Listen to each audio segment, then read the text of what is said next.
Hello welcome back to my channel.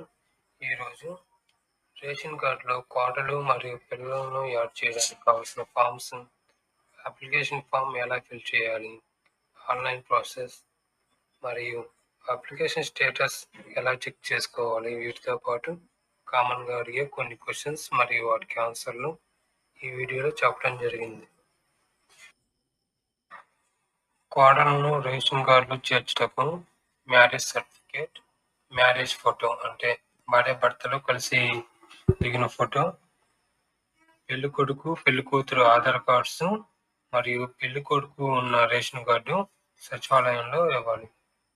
చేర్చుటకు ఎవరైతే పిల్లలను add చేస్తున్నారో వారి Aadhaar card, date of birth certificate, parents Aadhaar మరియు పేరెంట్స్ రేషన్ కార్డు జిరాక్స్లు తీసుకువెళ్ళాలి. తర్వాత అప్లికేషన్ ఫామ్ ఎలా ఫిల్ చేద్దాం ఇదేనండి.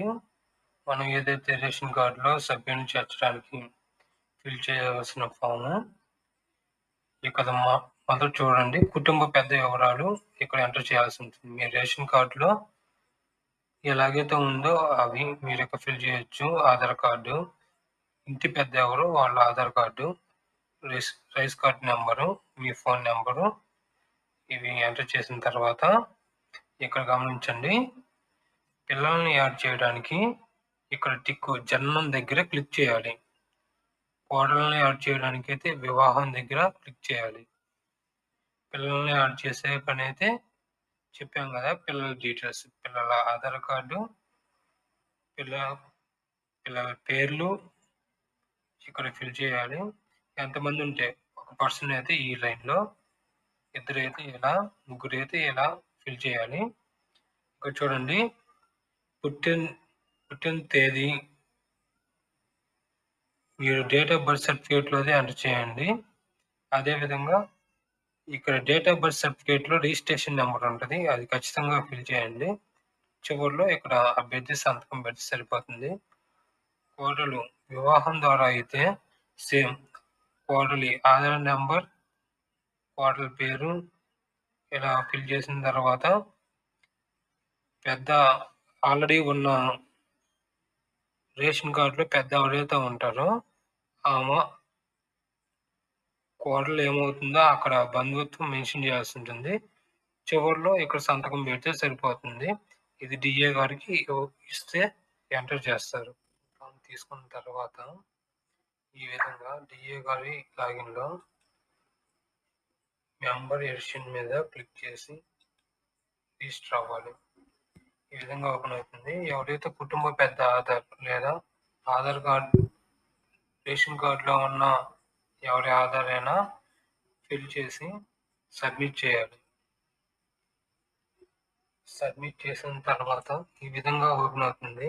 వాళ్ళ యాన్యువల్ ఇన్కమ్ 1,60,000 లోపు ఉంటే ఎలిజిబుల్. వాళ్ళు ఏ వర్క్ చేస్తారో ఇక్కడ మెన్షన్ చేయాలి. వాళ్ళ రేషన్ కార్డ్ నెంబర్ ఇక్కడ టైప్ చేసిన తర్వాత సబ్మిట్ చేయాలి.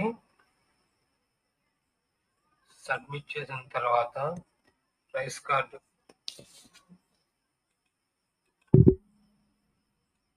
కార్డులోని ఫ్యామిలీ మెంబర్ డీటెయిల్స్ ఈ విధంగా వస్తాయి. అదేవిధంగా ఫ్యామిలీ పెద్దతో వాళ్ళకున్న రిలేషన్ కూడా ఇక్కడ మెన్షన్ అయి వస్తుంది.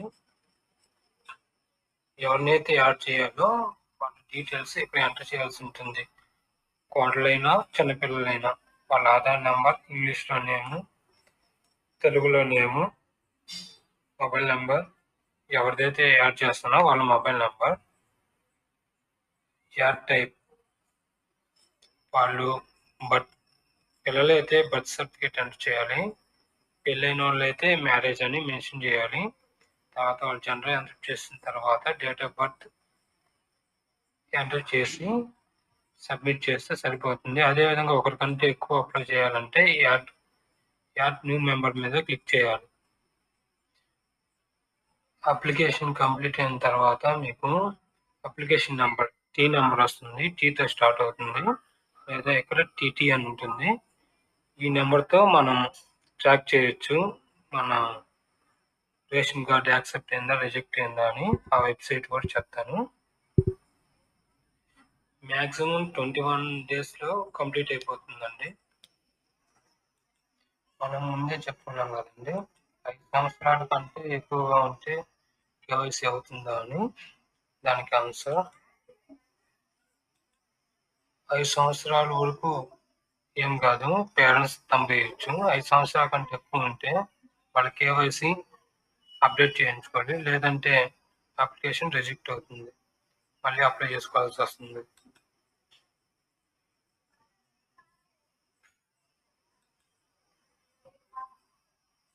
భార్య, భర్త ఏ రేషన్ కార్డు లేకపోతే అంటే పెళ్ళైన వాళ్ళకి భార్య, భర్త ఇద్దరు ఏ రేషన్ కార్డులో లేనట్లయితే వాళ్ళు కొత్త రేషన్ కార్డు అప్లై చేసుకోవచ్చు.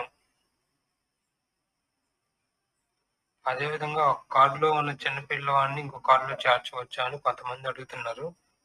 అంటే ఇప్పుడు తాత, అమ్మమ్మ వాళ్ళలో పిల్లవాడుంటే తల్లిదండ్రులకు కూడా ఒక రేషన్ కార్డు ఉంటే వాళ్ళ దాంట్లోకి వస్తుందా రాదా అని. ఆ ఆప్షన్ అయితే ప్రెజెంట్ మనకి ఇవ్వలేదు. మీరు రేషన్ కార్డు అప్లై చేసుకున్న తర్వాత టీ నెంబర్ చెప్పాను కదండి, ఆ టీ నెంబర్ ఇక న్యూ రైస్ కార్డ్ కేవైసీ మీద క్లిక్ చేసి మీరు ఇంట్లో అందరి కేవైసీ చేయాల్సి ఉంటుంది. అంటే థంబ్ వేయాల్సి ఉంటుంది. థంబ్ వేసిన తర్వాత యాక్సెప్ట్ అవుతుంది. మీరు ఇక్కడ గమనించవలసిన విషయం ఏమిటంటే 5 సంవత్సరాల లోపు ఉన్న పిల్లలైతే ఇబ్బంది లేదు. 5 సంవత్సరాల కంటే ఎక్కువ ఉంటే వాళ్ళ ఆధార్ అప్డేట్ చేయాల్సి ఉంటుంది. లేకపోతే రిజెక్ట్ అవ్వడానికి ఛాన్స్ ఉంటుంది. అప్లికేషన్ కంప్లీట్ అయిన తర్వాత కంపల్సరీగా ఈకేవైసీ చేయించుకోవాలి. అదేవిధంగా ఈ ఈకేవైసీ సచివాలయంలో చేస్తారు. మీరు ఈకేవైసీ చేయించుకున్న తర్వాత ఇక్కడ మీ ఆధార్ నెంబర్ ఎంటర్ చేసి స్టేటస్ చెక్ చేయొచ్చు. లేదంటే టీటీ నెంబర్ చెప్పాను కదండి, ఆ టీటీ నెంబర్ ఈ సర్వీస్ రిక్వెస్ట్ స్టేటస్ చెక్ మీద క్లిక్ చేసి ఇక్కడ ఎంటర్ చేస్తే సక్సెస్ అయిందా లేదా పెండింగ్ లో ఉందా అన్న విషయం తెలుస్తుంది.